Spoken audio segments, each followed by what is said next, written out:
Hello दोस्तों, welcome to विद्यालय IAS. आज की इस वीडियो में हम मॉडर्न इंडियन हिस्ट्री से रिलेटेड कुछ महत्वपूर्ण एमसीक्यूज को करेंगे। अगर अभी तक आप इस चैनल से यानी विद्यालय आईएएस से नहीं जुड़े हैं तो प्लीज चैनल को सब्सक्राइब करें, वीडियो को लाइक करें और शेयर करें। फर्स्ट क्वेश्चन है निम्नलिखित में से किसको अंग्रेजी सरकार ने काकोरी षड्यंत्र के मामले में फांसी पर चढ़ा दिया था। तो देखिए, फांसी पर पहले काकोरी कांड के मामले में फांसी पर चढ़े थे राम प्रसाद बिस्मिल। ठीक है, अब देखते हैं हम अक्टूबर 1924। ठीक है, अक्टूबर 1924 सचिन सान्याल, राम प्रसाद बिस्मिल, चंद्रशेखर आजाद ने कानपुर में क्रांतिकारी संस्था हिंदुस्तान रिपब्लिकन एसोसिएशन की स्थापना की थी। ठीक है, हिंदुस्तान रिपब्लिकन एसोसिएशन की स्थापना की थी। इस संस्था द्वारा 9 अगस्त 1925 को उत्तर रेलवे के लखनऊ सहारनपुर संभाग के काकोरी नामक स्थान पर 8 down Saharanpur Lucknow passenger train पर डकैती डालकर सरकारी खजाना लूटा जाना था। ये जो घटना थी ये काकोरी कांड नाम से प्रसिद्ध हुई। इस कांड में 29 क्रांतिकारियों को गिरफ्तार किया गया था, जिसमें से राम प्रसाद बिस्मिल, अशफाक उल्ला खान, रोशन लाल, राजेंद्र लाहिड़ी को फांसी हुई थी। ठीक है, किसे किसे काकोरी कांड के नाम पर फांसी हुई थी? राम प्रसाद बिस्मिल, अशफाक उल्ला खान, रोशन लाल और राजेंद्र लाहिड़ी को।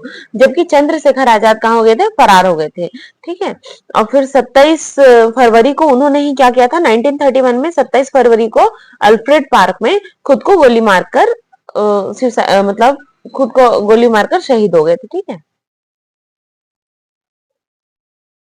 नेक्स्ट है निम्नलिखित में से कौन काकोरी कांड से संबंधित नहीं था? ठीक है, काकोरी कांड से संबंधित नहीं था पूछ रहा है यहाँ पे। तो राम प्रसाद बिस्मिल थे, राजेंद्र लाहिड़ी थे, अशफाक उल्ला खान थे और एक कौन थे? चंद्रशेखर आजाद भी रहे हैं। सूर्य सेन नहीं थे। ठीक है, सूर्य सेन का नाम आपको कहाँ पे सुनने को मिलता है? सूर्य सेन यानी मास्टरदा। चटगांव शस्त्रागार कांड होगा तब सूर्य सेन सामने आएंगे। ठीक है, मास्टरदा इन्हीं को कहा जाता था, सूर्य सेन को। मुजफ्फरपुर बम कांड 1908 का संबंध इनमें से किसके साथ है? हम हिस्ट्री को भी पढ़ेंगे। ठीक है, टॉपिक वाइज हम हिस्ट्री को भी कवर करते जाएंगे, साथ ही साथ एमसीक्यूज भी सॉल्व करते जाएंगे। मुजफ्फरपुर बम कांड 1908 का संबंध किससे है? मुजफ्फरपुर बम कांड, ठीक है, ये है प्रफुल्ल चाकी जी से संबंधित है। ठीक है, प्रफुल्ल चाकी। निम्नलिखित में से किसने बड़ी बुद्धिमानी के साथ अलीपुर षड्यंत्र मामले में अरविंद घोष का बचाव किया था? अरविंद घोष का बचाव किसने किया था? तो वो थे देशबंधु चितरंजन दास। ठीक है, CR दास। चितरंजन दास जी ने वकालत करके अरविंद घोष जी का बचाव किया था। ठीक है, और अरविंद घोष जी को फिर बाद में सजा हुई थी, जेल की सजा हुई थी। ठीक है, और यही बाद में कौन? संत श्री अरविंद के नाम से जाने गए थे। अरविंदो अरविंदो करके फिलॉसफी में पढ़ते हैं हम। अलीपुर षड्यंत्र मामले में 1908 में अरविंद घोष और उनके भाई वारेंद्र घोष सहित 34 लोग अवैध हथियार रखने के आरोप में गिरफ्तार हुए थे। इस मामले में 15 लोगों को सजा हुई थी, परंतु अरविंद घोष रिहा कर दिए गए थे। इस मामले में अरविंद घोष का बचाव एड़ी चोटी का जोर लगाकर चितरंजन दास जी ने किया था। किस वर्ष हिंदुस्तान रिपब्लिकन एसोसिएशन की स्थापना हुई थी? तो वर्ष था 1924। ठीक है, 1924 हिंदुस्तान रिपब्लिकन एसोसिएशन। फिर यही आगे जाके क्या बना था? Hindustan socialist Republican association. ठीक है, देश में उचित ढंग से क्रांतिकारी आंदोलन का संचालन करने के उद्देश्य से 1924 में युवा क्रांतिकारियों ने कानपुर में एक सम्मेलन बुलाया था और हिंदुस्तान रिपब्लिकन एसोसिएशन नामक क्रांतिकारी संगठन की स्थापना की थी। ठीक है, संस्थापक कौन थे? इसके संस्थापक सचिन सान्याल, राम प्रसाद बिस्मिल, जोकीमचंद चटर्जी और चंद्रशेखर आजाद।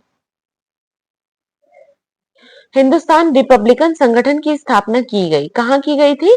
कानपुर में की गई थी। ठीक है, कानपुर में एक सम्मेलन बुलाकर किया गया था। संस्थापक कौन थे?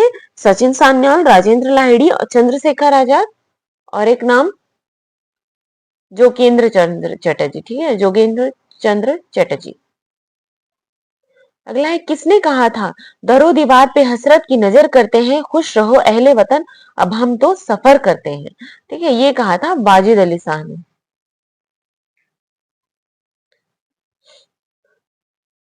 अवध के आखिरी नवाब थे वाजिद अली शाह। ठीक है, इनका ही ये कथन था। निम्नलिखित में से कौन काकोरी कांड मुकदमे में सरकारी वकील था? सरकारी वकील थे तो काकोरी कांड मुकदमे में सरकारी वकील थे जगत नारायण मुल्ला। ठीक है, काकोरी कांड मुकदमे में सरकारी वकील कौन थे? जगत नारायण मुल्ला। अभी सरकारी वकील और जो क्रांतिकारियों के साइड से लड़े थे उनके बचाव के लिए कौन कौन 1945 में जाके आजादी हिंद फौज के बचाव में लड़ेंगे, या फिर 1919 में सरकारी वकील थे शंकर नायर, इन सभी के बारे में हमको पता होना चाहिए। ठीक है, क्योंकि एग्जाम में कहीं से भी आ जाता है क्वेश्चन, कहीं से भी आ रहा है, मतलब कुछ भी पूछ देता है, तो एक रैंडम आपको पता रहेगा ना, तो आप ऑप्शन में जाके निकाल सकते हो आंसर। निम्नलिखित क्रांतिकारियों में से कौन काकोरी षड्यंत्र केस से जुड़ा नहीं था? ठीक है, कौन काकोरी षड्यंत्र केस से नहीं जुड़ा था? तो रामप्रसाद बिस्मिल थे, रोशन सिंह थे, अशफाक उल्ला खान थे। भगत सिंह अभी तक काकोरी षड्यंत्र केस से नहीं जुड़े हैं। ठीक है, हेडगेवार मतलब काकोरी कांड होने के समय तक, अभी तक इन सेंस की काकोरी कांड जिस समय हुआ था उस समय भगत सिंह हिंदुस्तान रिपब्लिकन एसोसिएशन से नहीं जुड़े थे, और जब भगत सिंह जुड़ेंगे ना तो फिर इसका नाम आगे जाके चेंज हो जाता है, Hindustan Republican association, Hindustan socialist Republican association. ठीक है, हेडगेवार ने किस वर्ष राष्ट्रीय स्वयंसेवक संघ की स्थापना की थी? तो हेडगेवार ने किस वर्ष की थी? 1925 में। ठीक है, 1925 में हेडगेवार ने राष्ट्रीय स्वयंसेवक संघ की स्थापना की थी। 27 नवंबर 1925 को, ठीक है, कौन, क्या नाम था? 27 नवंबर 1925 केशव बलिराम हेडगेवार ने राष्ट्रीय स्वयंसेवक संघ की स्थापना की थी। इनका मुख्यालय नागपुर महाराष्ट्र में स्थित था। युगांतर पार्टी का नेतृत्व किसने किया था? युगांतर पार्टी का नेतृत्व किसने किया था? युगांतर पार्टी का जतेंद्र नाथ मुखर्जी जी ने किया था। वारिंद्र घोष किससे संबंधित है? तो वारिंद्र घोष किससे संबंधित है? वारिंद्र घोष का संबंध है अनुशीलन समिति से। अनुशीलन समिति से। ठीक है, अनुशीलन समिति थी। अनुशीलन समिति क्या था? नारी उत्थान के प्रति समर्पित, विधवा विवाह को प्रोत्साहित करने वाली, मजदूरों के कल्याण में रुचि लेने वाली, तो एक क्रांतिकारी संगठन था वो। ठीक है, ज्यादा डाउट में नहीं होंगे, एक क्रांतिकारी संगठन था। स्वतंत्रता आंदोलन के क्रांतिकारी आतंकवादियों का पहला महत्वपूर्ण साहसिक कार्य बर्रा डकैती का स्थान था। तो बर्रा डकैती का स्थान क्या था? बर्रा डकैती का स्थान था, एक मिनट देखिए, पूर्वी बंगाल। ठीक है, पूर्वी बंगाल यानी बांग्ला, आज का हमारा बांग्लादेश, आज का बांग्लादेश के बर्रा नामक स्थान पर बर्रा डकैती हुई थी। ठीक है, यही पहला महत्वपूर्ण साहसिक कार्य माना जाता है, बर्रा डकैती। 1908 की बर्रा डकैती का स्थान पूर्वी बंगाल में अवस्थित है। बर्रा डकैती करने वाले क्रांतिकारियों के समूह को समूह में कौन थे?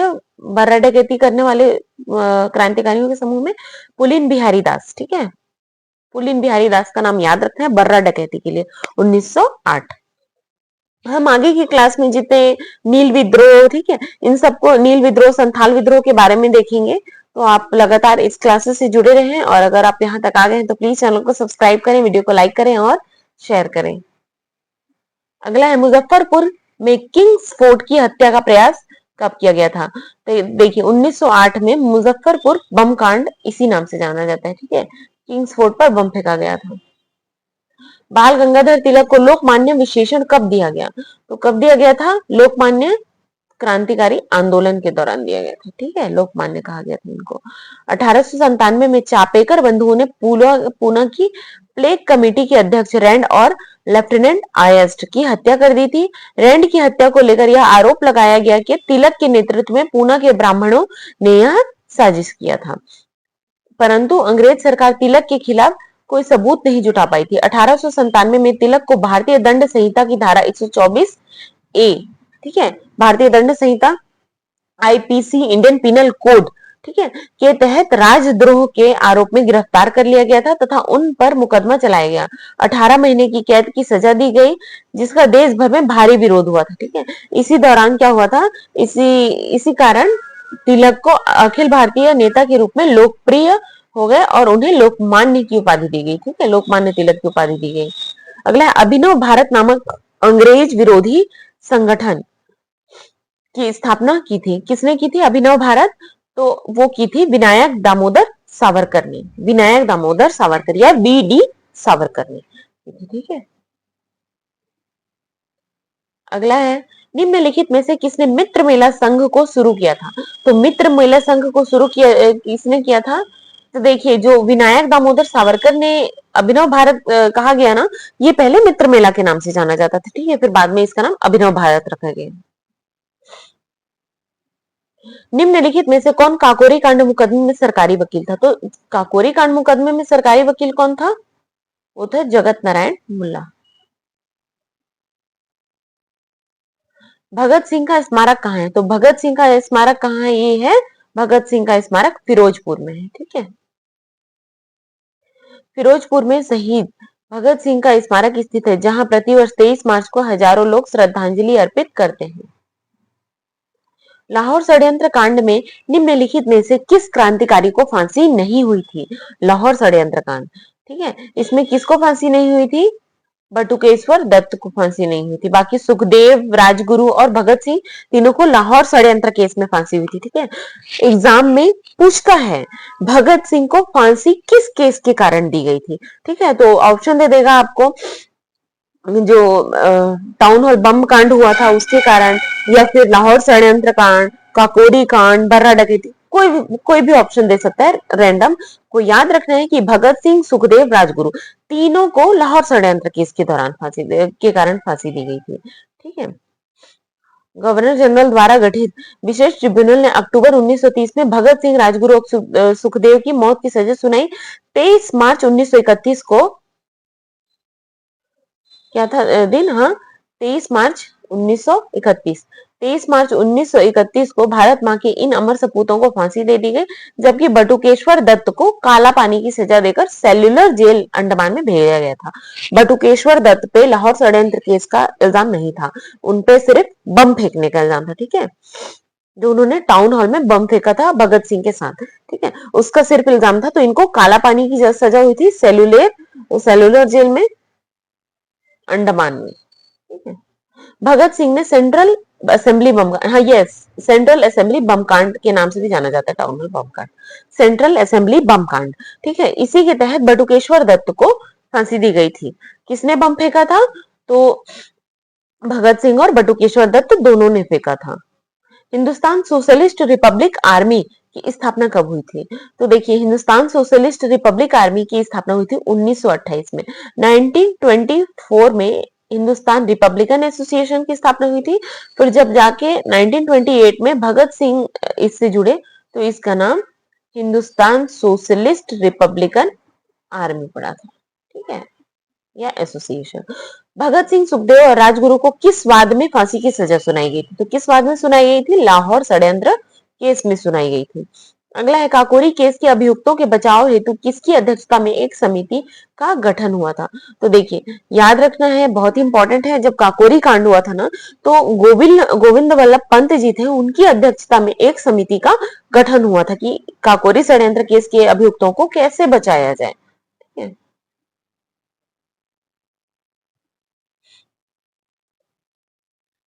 और देखना है, हिंदुस्तान रिपब्लिकन एसोसिएशन की संस्था के सदस्यों ने काकोरी कांड में आजीवन कारावास से दंडित श्री योगेंद्र चंद्र चटर्जी ने अपनी आत्मकथा इन सर्च ऑफ फ्रीडम, याद रखना है, योगेंद्र चंद्र चटर्जी की आत्मकथा क्या है? इन सर्च ऑफ फ्रीडम में स्पष्ट लिखा है, पंडित मोतीलाल नेहरू ने पंडित गोविंद वल्लभ पंत के नेतृत्व में काकोरी कांड बचाव समिति का गठन किया था। जतिन दास किस आरोप में बंदी बनाए गए थे? तो जतिन दास किस आरोप में बंदी बनाए गए थे? लाहौर षड्यंत्र केस में बंदी बनाए गए थे। जेल में भूख हड़ताल के कारण जिस स्वतंत्रता संग्राम सेनानी की मृत्यु हुई थी वह था, वो कौन था? जतिन दास ही था। ठीक है, जतिन दास की मृत्यु जेल में, जब लाहौर षड्यंत्र केस के तहत उनको पकड़ा गया, जेल में भूख हड़ताल, मतलब खाना पीना इन्होंने छोड़ दिया था। ठीक है, सभी कैदी लगभग भूख हड़ताल में थे, लेकिन जतिन दास बहुत कम उम्र के बच्चे थे, मोस्ट ऑफ बहुत ही कम एज रही होंगी इनकी, और ये भूख के कारण इनकी मृत्यु हो गई, नहीं तो सुखदेव, राजगुरु और भगत सिंह के साथ इनको भी फांसी दी जाती। निम्नलिखित में से किस क्रांतिकारी की फांसी गोरखपुर जेल में हुई थी? तो गोरखपुर जेल में किसकी फांसी हुई थी? राम प्रसाद बिस्मिल की फांसी हुई थी गोरखपुर में। गदर पार्टी का मुख्यालय कहाँ था? तो गदर पार्टी का मुख्यालय कहाँ था? सैन फ्रांसिस्को में। गदर क्रांति छिड़ने का सबसे महत्वपूर्ण कारण क्या था? तो सबसे महत्वपूर्ण कारण क्या था गदर गदर क्रांति छिड़ने का कारण? प्रथम महायुद्ध का शुरू हो जाना था। ठीक है, आज के एमसीक्यूज को हम यहीं तक रखते हैं। हम नेक्स्ट एमसीक्यूज में मिलेंगे। तो अगर आप अभी तक विद्यालय से नहीं जुड़े हैं तो प्लीज चैनल को सब्सक्राइब करें, वीडियो को लाइक करें और शेयर करें। Thank you for watching.